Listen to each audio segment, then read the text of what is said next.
Je, ni nini kinaendelea ndani ya chama tawala? Inawezekanaje viongozi zaidi ya 70 ndani ya chama kimoja wakakusanyika na kusaini barua ya kutokuwa na imani na kiongozi mwenzao? Na je, ni nini hasa kinachochea mgogoro huu hadi kufika hatua hii nzito?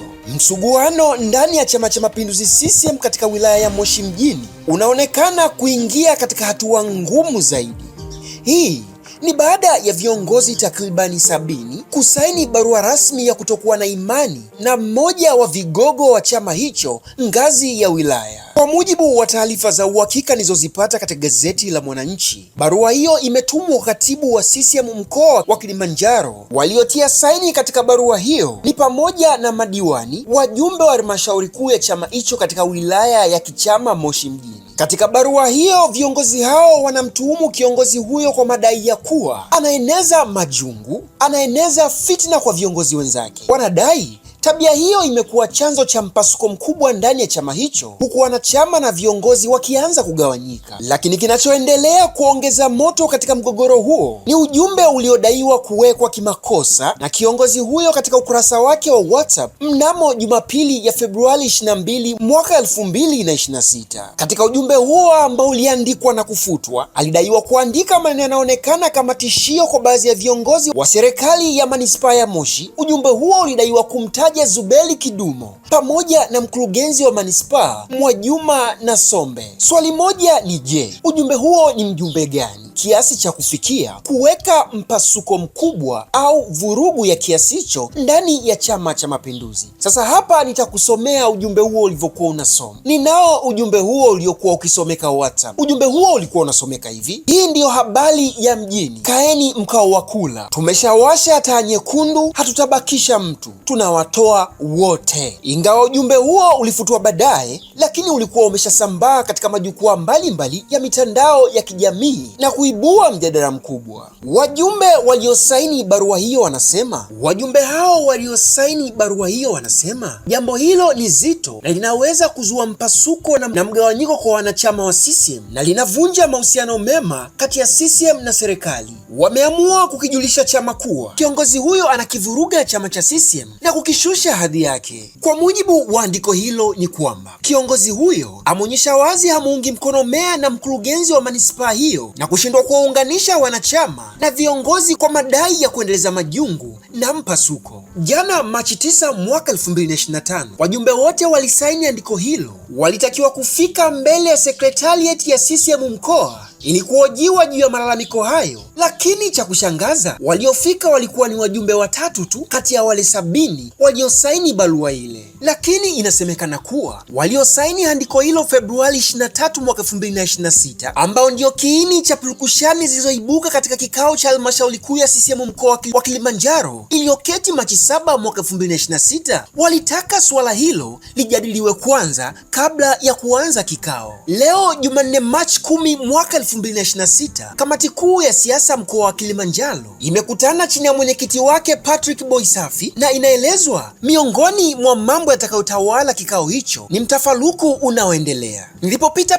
kwenye mitandao ya kijamii nikakutana na gazeti la mtandaoni la Mwananchi. Nilimtafuta mwenyekiti huyo wa CCM Bwana Patrick Boisafi ili kupata ufafanuzi wa hili linaloendelea. Boisafi alisema yupo kikaoni na kwamba atafutwe baadaye. Nanukuu hapa maneno ya Patrick Boisafi kutoka CCM. Alisema hivi: sasa hivi nipo kwenye kikao cha kamati ya siasa, kama hutojali nipigie baadaye saa 9 hivi au saa 10. Kwa upande wake katibu wa CCM mkoa Melsi Moleli alipokea simu na kujibu kwa kunong'ona akisema hivi: nipo kikaoni. Kutokana na msuguano huo, kikao cha halmashauri kuu ya CCM ambacho kiliketi Machi 7 mwaka 2026 katika ukumbi wa CCM mkoa almanusura kisifanyike kama sio busara za mwenyekiti Boisafi. Kikao hicho kilichokuwa na ajenda ya kupokea taarifa ya utekelezaji wa ilani ya CCM kilihudhuriwa pia na mkuu wa wilaya ya Moshi Godfrey Mzava na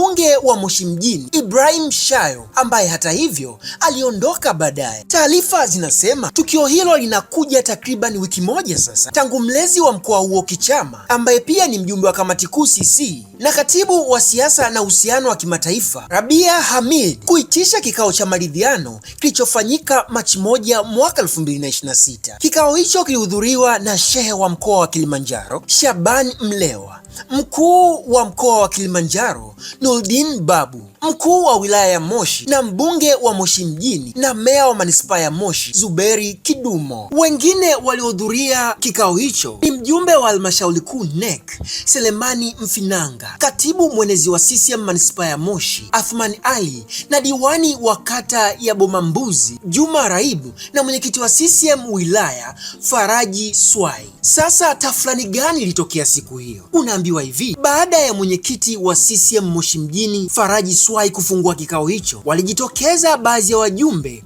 wakimtaka apokee taarifa au malalamiko hayo kabla ya taarifa ya utekelezaji wa ilani kuwasilishwa kikaoni hapo. Wakati kundi hilo likipaza sauti na kumtaka mwenyekiti apokee taarifa hiyo kabla ya kuendelea na kikao, liliibuka kundi lingine likapaza sauti kuwa hao wanaoleta tafrani waondolewa ukumbini. Tafrani zilidumu kwa takriban dakika 10 hivi mpaka mwenyekiti huyo wa wilaya akalazimika kusimama na kueleza kuwa, napenda niwafahamishe kwamba sina ajenda ya taarifa na sina taarifa ya kupokelewa kutoka kwenu. Huu sio utaratibu wa chama chetu, yani chama hicho cha CCM. Mwenyekiti huyo akaongeza kwa kusema kuwa, mimi nimetangaza rasmi kwamba nimefungua kikao. Kikao kiendelee, chama chetu kina utaratibu wake na hawa vijana wamejipanga kuleta vurugu. Naomba kiongozi wa usalama, chukua nafasi yako, alisisitiza kiongozi huyo. Hata baada ya kauli hiyo ya kiongozi wao, mwenyekiti wao CCM, bado kundi hilo lililokuwa likitaka apokee taarifa hiyo kwanza waliendelea kupaza sauti kuwa hakuna kikao hapa hadi upokee taarifa, huku kundi lingine likitaka kundi hilo linaoleta tafrani, yani vurugu, liondolewe ukumbini. Kutokana na tafrani hiyo, wakuu wa idara na wataalamu wa halmashauri ya manispaa ya Moshi waliokuwa wawasilishe taarifa ya utekelezaji